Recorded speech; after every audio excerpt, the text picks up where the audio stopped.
అందరికీ నమస్కారం అండి. Welcome back to our channel.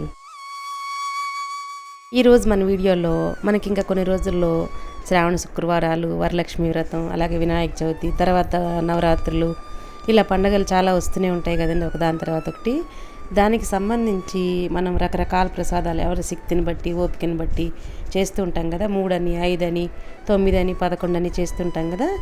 ఈరోజైతే మన వీడియో ఏంటంటే, ఒక్కసారి మినపప్పు గ్రైండ్ చేస్తే 3 రకాల వడల్ని ఈజీగా మనం ప్రసాదంగా అమ్మవారికి, భగవంతుడికి ఎలా సమర్పించవచ్చు అనే విషయాన్ని సింపుల్ వేలో మనం ఈరోజు ఈ వడలు తయారు చేసుకోబోతున్నామండి. ఇలా 9 రకాలు, 11 రకాల ప్రసాదాలు చేయాలనుకునే వాళ్ళకి ఈ వీడియో తప్పకుండా ఉపయోగపడుతుందని చేస్తున్నానండి. స్కిప్ చేయకుండా చూసేయండి. 3 గంటల సేపు బాగా నానబెట్టుకున్న ఒక గ్లాసు మినప్పప్పుని ఇలాగా మెల్లగా కొంచెం కొంచెం నీళ్లు పోసుకుంటూ, మరీ గట్టిగా రాయిలాగా కాకుండా, మరీ లూజ్గా కాకుండా ఇలా మెత్తగా గ్రైండ్ చేసేసుకుని బాగా బీట్ చేసుకోవాలన్నమాట. ఒక అరగంట అలా వదిలేసాను మూత పెట్టి. తర్వాత ఇలా బాగా ఉప్పేసేసి బీట్ చేసేస్తే ఏంటంటే సాఫ్ట్గా అయిపోతుంది అనమాట. అప్పుడు మనం గారెలు వేసుకుంటే గుల్లగుల్లగా చక్కగా వస్తాయన్నమాట. మనం ముందు పెరుగు వడ చేసుకుందాం అని ప్రిపేర్ చేసుకుంటున్నానండి. పెరుగుని కొంచెం వాటర్ పోసుకొని, కొంచెం ఉప్పు వేసుకొని బాగా బీట్ చేసుకోవాలన్నమాట. మరీ చిక్కగా ఉండకూడదు పెరుగు.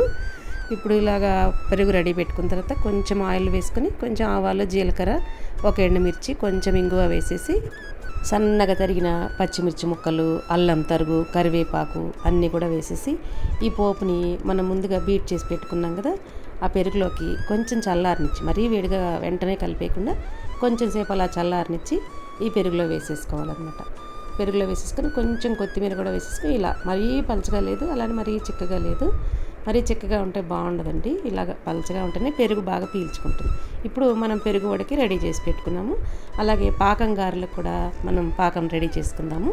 ఇలాగ ఒక చిన్న కప్పు తీసుకొని, మెజరింగ్ కప్, ఏదో ఒక మెజరింగ్ కప్ తీసుకొని, దాని నిండా మనకి ఎన్ని వడలు వేసుకుంటామో దానికి తగ్గట్టుగా పాకం అనమాట. నేను ఇక్కడ ఒక చిన్న మెజరింగ్ బౌల్తో 1 కప్పు బెల్లం, 1 కప్పు వాటర్ వేసుకుని ఇలా బెల్లం అంతా బాగా కరిగించుకోవాలి. ఈ టైంలోనే ఏమన్నా రాళ్ళు, చెత్త ఉన్నాయనుకుంటే ఒకసారి వడబోసేసుకోవాలన్నమాట. వడబోసేసుకొని కొంచెం యాలక పొడి, అలాగే కొద్దిగా నెయ్యి, మనకి స్వీట్ కింద చేసేటప్పుడు ఎప్పుడైనా నైవేద్యాలకు పెట్టేటప్పుడు కొంచెం ఆవు నెయ్యి కూడా వేస్తూ ఉండటం ఒక ఆనవాయితీ కదా. అలాగే కొంచెం ఈ మరిగేటప్పుడే కొంచెం ఆవు నెయ్యి కూడా వేసేసుకుని ఇదంతా కూడా బాగా చిక్కపడేలాగా, మరీ ముదురు పాకం కాదు, అలానే మరీ లేత పాకం కాదు, కొంచెం ఇలా మనం పట్టుకుని చూస్తే ఇలా జిగురుగా గమ్ములాగా అవ్వాలన్నమాట. ఇలా అయితే సరిపోతుంది. ఇంకా స్టవ్ ఆఫ్ చేసేసుకోవాలి. ఇది మరగటానికి ఒక 10 మినిట్స్ పట్టిందండి నాకు. ఇప్పుడు స్టవ్ ఆఫ్ చేసేసుకుని దీన్ని కూడా పక్కన పెట్టేసుకోవాలి. ఇప్పుడు మనం డీప్ ఫ్రైకి సరిపడా ఆయిల్ పెట్టేసుకుని ఇంకా వడలు వేసేసుకోవాలన్నమాట.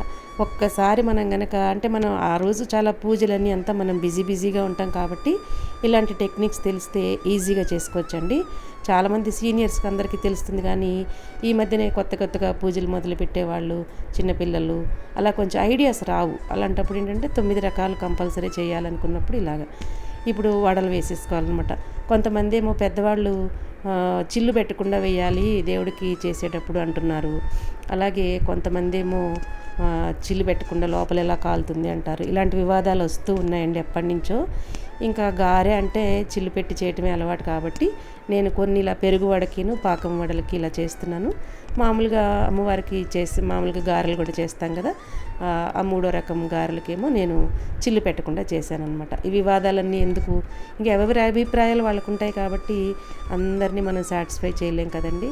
మన ఇంటి పద్ధతి ఎలా ఉంది, కొంతమంది చిల్లు పెట్టి చేసుకుంటున్నారు, కొంతమంది ఇలా లేకుండా కూడా చేసుకుంటున్నారు. ఇలా వడలన్నీ వేసేసుకుని మనం ప్రిపేర్ చేసి పెట్టుకున్న పెరుగులో వేసేసుకున్నాను.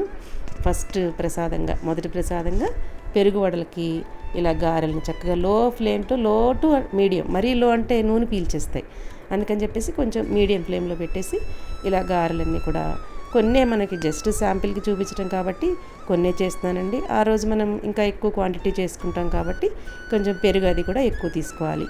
పెరుగు ఎప్పుడు కూడా కొంచెం ఎక్కువే ఉండేలాగా చూసుకోవాలండి, ఎందుకంటే అవన్నీ పీల్ చేసిన తర్వాత మనకి పెరుగు తక్కువైపోతుంది, కొంచెం ఎక్స్ట్రా ఉంటేనే బాగుంటుందన్నమాట.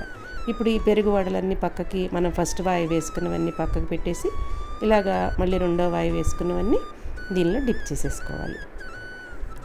రెండో వాయి వేసేసరికి మొదటి వాయిలో అవన్నీ చక్కగా నానిపోయి ఉన్నాయండి. మనం వేడి మీద తీయటమే వేసేస్తున్నాం కాబట్టి బాగా పీల్చేసుకుంటాయి అనమాట. కాసేపు పక్కన పెట్టి వేద్దాంలే అనుకోకూడదు. నూనెలోంచి అలా తీసేసి అలా పెరుగులో వేసేసేయాలన్నమాట. వేసేసి పైన ఇంకా గార్నిష్ మనకి చక్కగా కలర్ఫుల్గా కావాలి అంటే చక్కగా ఇలా క్యారెట్ తురుము, కొత్తిమీర అన్నీ కూడా వేసేసుకోవాలి.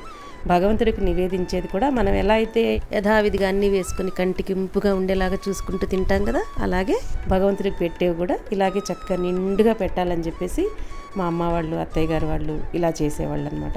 చూసారా, ఇలా అప్పుడే ఇలా పెరుగంతా పీల్చేసుకుందో చాలా సాఫ్ట్గా వచ్చేసాయండి. వేడి మీద వేస్తే మాత్రమే ఇలా వస్తాయి అన్నమాట. ఇప్పుడు మళ్ళీ ఇంకో వాయి వేసుకుందాం. పెరుగు కూడా రెడీ అయిపోయింది కదా. ఇప్పుడు పాకం గారెలకి మళ్ళీ ఇంకొకసారి గారెలు వేస్తున్నాను అనమాట. చిల్లు పెట్టాలా వద్దా అనేది మీ ఇష్టం అండి.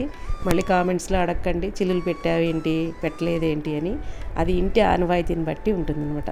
ఇలా వేసేసుకున్నవి మనం ముందుగా ప్రిపేర్ చేసి పెట్టుకున్న పాకంలో వేసేసి ఒకసారి ఇలాగా అది నొక్కినట్టుగా అనమాట. ఒక గారెని ఇలా స్పూన్తో ఇలా నొక్కితే ఆ పాకం అంతా పీల్చేసుకుంటుంది అనమాట. దీనికి కూడా సేమ్ అలాగే మనం వడలకి ఎలాగైతే మనం పెరుగు కొంచెం ఎక్స్ట్రా పెట్టుకున్నామో దీనికి కూడా పాకం కొంచెం ఎక్కువ పెట్టుకోవాలన్నమాట. ఇలా పెట్టేసి ఇంకా మూడో విడతగా మనం మామూలు గారెలు వేసుకోవడానికి కొంచెం జీలకర్ర, కొన్ని మిరియాలు. నైవేద్యాలకు ఎప్పుడు కూడా పుట్టి గారెలు అలా వేసేయకూడదటండి. కొంచెం మిరియాలు కానీ, జీలకర్ర కానీ, అల్లం పచ్చిమిర్చి కానీ వేసుకోవాలి. ఉల్లిపాయలు, వెల్లుల్లిపాయలు వేయం కదా దేవుడికి పెట్టే వాటిల్లో. ఇలాగా చక్కగా ఎర్రగా కాలనివ్వాలన్నమాట. లో టు మీడియం ఫ్లేమ్లో మార్చుకుంటూ ఇలాగ గారెలన్నీ వేసేసుకోవాలండి. చూసారుగా, ఎటువంటి హడావిడి లేకుండా ఒక్కసారి పప్పు రుబ్బేసి 3 రకాల ప్రసాదాలు వచ్చేసినట్టే. 9 రకాల్లో 3 రకాలు అయిపోయింది కాబట్టి ఇంకా పులిహోర, పూర్ణం బూర్లు ఇలాంటివన్నీ కూడా మీకు కావాలంటే మళ్ళీ చేసి చూపిస్తానండి. ఆల్రెడీ మన ఛానల్లో ఇంతకుముందు చేసుకున్నాం కదా, డిస్క్రిప్షన్లో లింక్ ఇస్తాను. ఎవరికైనా కావాలంటే ఒకసారి చెక్ చేయండి. ఇదండి ఈరోజు వీడియో. చాలా సాఫ్ట్గా వచ్చాయి. పెరుగు వడ అయితే ఏంటి, ఈ పాకం గారెలు అయితే ఏంటి, చూసారా ఇప్పుడే పీల్ చేసుకున్నాయి. ఈ వీడియో మీ అందరికీ ఎవరికన్నా ఉపయోగపడుతుందేమో అన్న ఉద్దేశంతో చేస్తున్నానండి. ఈ వీడియో కనుక మీకు ఉపయోగపడింది అనుకుంటే మీ కామెంట్స్ని నాకు తప్పకుండా తెలియచేయండి. ఒక్క లైక్ చేసి మీ ఫ్రెండ్స్కి, రిలేటివ్స్కి అందరికీ షేర్ చేసి ఇలాంటి ఇంకా మంచి మంచి రెసిపీస్ కోసం మన ఛానల్ని వెంటనే సబ్స్క్రైబ్ చేయటం మాత్రం అస్సలు మర్చిపోకండి.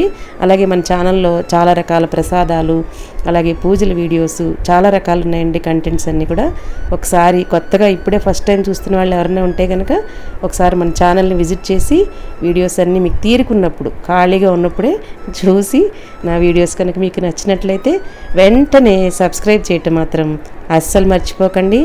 Thank you for watching.